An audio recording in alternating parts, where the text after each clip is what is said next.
പേടിയെന്ന വാക്കിന് കണ്ണൂർ ആറളം ഫാമിലെ മനുഷ്യരുടെ കഥ പറയാനുണ്ട്. കണ്ണടയ്ക്കുമ്പോൾ കാണുന്ന ആനയുടെയും പുലിയുടെയും രൂപങ്ങൾ ഇവർക്ക് സ്വപ്നങ്ങളല്ല.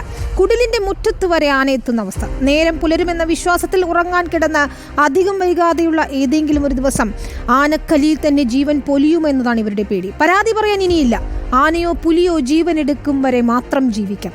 ആറളം ഫാമിലെ ആദിവാസികൾ പറയുന്നത് കേൾക്കാം.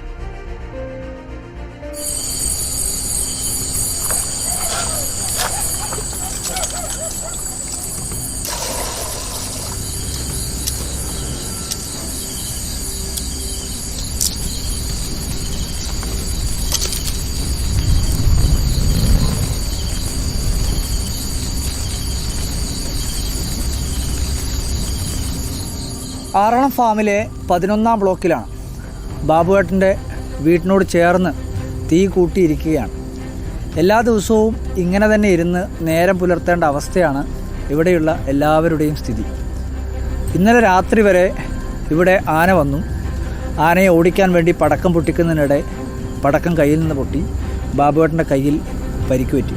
ഇത് ഇന്നലെയും തുടങ്ങിയതല്ല, വർഷങ്ങളായുള്ള പരാതികളാണ്. ജനപ്രതിനിധികളായിക്കോട്ടെ, അധികാരികളായിക്കോട്ടെ, വനം വകുപ്പിൻ്റെ ജീവനക്കാരായിക്കോട്ടെ, ഇവരോടെല്ലാം ഇവിടെയുള്ള ഓരോ മനുഷ്യരും പറയുന്നുണ്ട്. പക്ഷേ ഇപ്പോഴും ഒരു പരിഹാരവും ഉണ്ടാവുന്നില്ല. ആറളം ഫാമിൻ്റെ മേഖലയിലെല്ലാം തന്നെ ഫെൻസിംഗ് ഉണ്ട്.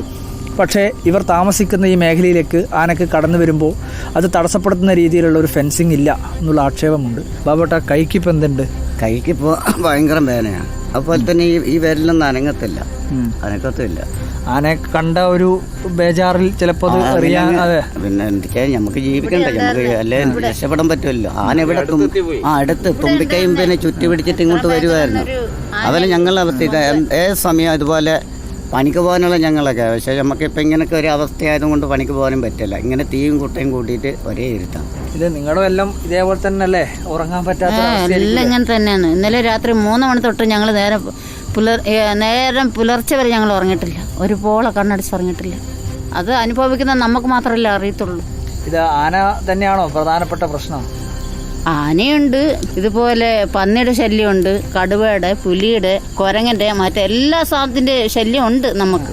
മൊത്തത്തിൽ ജീവിതം തന്നെ, ആന മാത്രമല്ല ജീവിതം തന്നെ പ്രയാസമില്ല. ആ എല്ലാം കൊണ്ട് ജീവിതം തന്നെ നശിച്ചെന്ന് പറഞ്ഞാൽ മതി. 19 വർഷമായിട്ടും നമുക്ക് ഇതിനെക്കുറിച്ച് ഒരു തീരുമാനം ആരും എടുത്തിട്ടില്ല. എന്തെങ്കിലും ഒരു വണ്ടീൻ്റെ ആവശ്യം വന്നു കഴിഞ്ഞാൽ ഇങ്ങോട്ട് വരാനുള്ള ഒരു സംവിധാനം പോലും ഇല്ല അല്ലേ?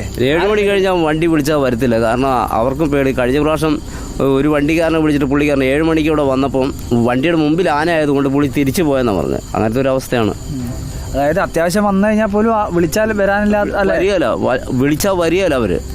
കാരണം ആംബുലൻസ് ഉണ്ടെന്ന് പറഞ്ഞിട്ട് കാര്യമില്ല. ആംബുലൻസ് പിന്നെ ആവശ്യപ്പെടുമ്പോൾ പ്രൊമോട്ടർമാർ നമ്മളെ പേടിപ്പിക്കുന്നത്. നിങ്ങൾ നേരത്തെ പറഞ്ഞു കൂടെ. ഈ നേരത്തെ രാത്രിയൊക്കെ സംഭവിക്കുന്ന സമയം നിങ്ങൾ നേരത്തെ പറയാൻ പറ്റും. നേരത്തെ എല്ലാം സംഭവിച്ചേ, രാത്രിയിലേ സംഭവിക്കുന്നത്. സത്യം പറഞ്ഞ് നിങ്ങളുള്ളതുകൊണ്ടാണ് ഞങ്ങൾ ഇവിടെ ഇരിക്കുന്നത്. രാത്രി ഈ ഇരുട്ടത്ത് ഇവിടെ ഇരിക്കുന്നത്. ഇല്ലെങ്കിൽ ഞങ്ങൾ ഇതിൻ്റെ അകത്ത് ആയിപ്പോവും.